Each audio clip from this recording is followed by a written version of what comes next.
Olá, meus amores do sétimo ano. Nós estamos aqui hoje para mais uma aula de ciências e agora nós vamos deixar as plantas de lado e vamos falar sobre biodiversidade animal, certo? Bom, biodiversidade está em foco na boca de todo mundo fala de biodiversidade, mas todo mundo sabe o que é uma biodiversidade? Então fica a questão. Então, biodiversidade vem de quê? Uma diversidade de vida. Então, é uma variedade de formas de vidas que nós temos em nosso planeta.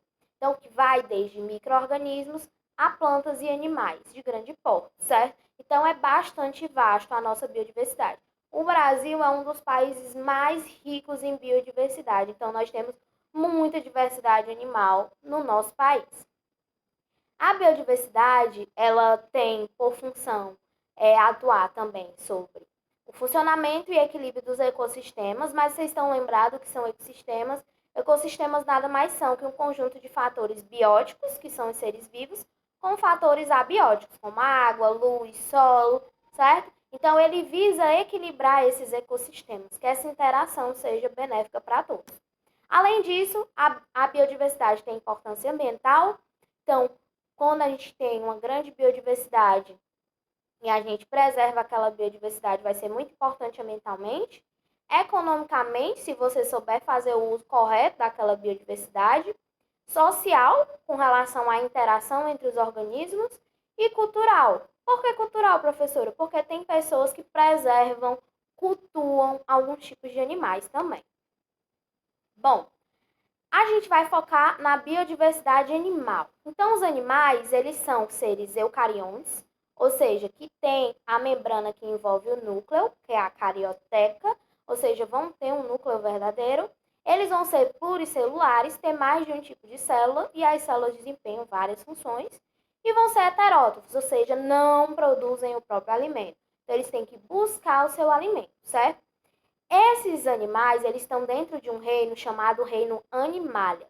Esse meu reino Animalia, ele compreende os poríferos, que são as esponjas do mar, os quinidários, que são os corais, plateumintos, nematelmintos, moluscos, anelídeos, artrópodes, equinodermos e cordados. Cordados são os seres maiores, como os mamíferos, né? E aí, esses meus animais, todos que eu listei agora, vão estar divididos em filos. Então, por quê? Por eles serem muito diferentes, essas características, eles resolveram agrupar dessa maneira, em filos. E aí, para me agrupar em filos, eu preciso seguir alguns critérios. Simetria corporal, presença ou ausência de coluna vertebral, tecidos corporais, segmentação do corpo e a evolução dos seres, certo? Que nós vamos ver agora. Primeiro, simetria corporal. Então, a simetria corporal nada mais é do que a divisão do nosso corpo. Então, como nós podemos dividir o corpo? Então, a primeira simetria são assimétricos, ou seja, que você não consegue traçar um plano de simetria, que é o caso das esponjas, que não é igual o Bob Esponja que a gente vê, que ele é todo quadradinho, né? Até porque se uma esponja fosse daquele jeito, se eu cortasse ao meio, eu ia ter lado direito, lado esquerdo, iguais. Então, eu ia ter uma simetria. Mas as esponjas são essas aqui, ó, onde estão em assimétricos. Então, eu não consigo traçar um plano de simetria ali, porque não vai ficar igual, dividido igualmente. Simetria bilateral, que é quando eu consigo traçar um plano e eu divido em direita e esquerda. Como nós seres humanos, se eu passar uma reta aqui, eu vou ter um lado direito, um lado esquerdo. É para ser igual, né? Mas a gente sabe que tem algumas diferençazinhas, mas lado direito, lado esquerdo. E simetria radial, quando eu consigo traçar vários planos em um corpo, como o caso aqui da anêmona, certo? Então, eu consigo traçar vários planos e dividi-los igualmente. Então, isso é a simetria radial. Nós temos também presença ou ausência de coluna vertebral. Então, eles podem ser vertebrados ou invertebrados. Vertebrados, quando vai ter a coluna vertebral, aqui no caso a galinha, né? Mas nós também, seres vivos, seres humanos, temos a coluna vertebral. Invertebrados, quando não tem a coluna vertebral, como no caso aí o caranguejo. Professora, como é que ele não é um amoeba, já que ele não tem a coluna vertebral? Por quê? Já que ele não tem a coluna vertebral, ele desenvolveu algumas estratégias. No caso do caranguejo, ele tem essa carapaçazinha aí, calcária, né? Que é justamente para proteger o corpo dele. Então, é como se fosse um esqueleto dele, né? Essa carapaça. Então, ele vai ajudar na sua sustentação. Nós Nós temos também os tecidos corporais. Como assim, professora? A gente viu que os seres vivos têm vários tipos de tecido, né? Mas alguns não têm um tecido verdadeiro, que não pode ser nem denominado de tecido, né?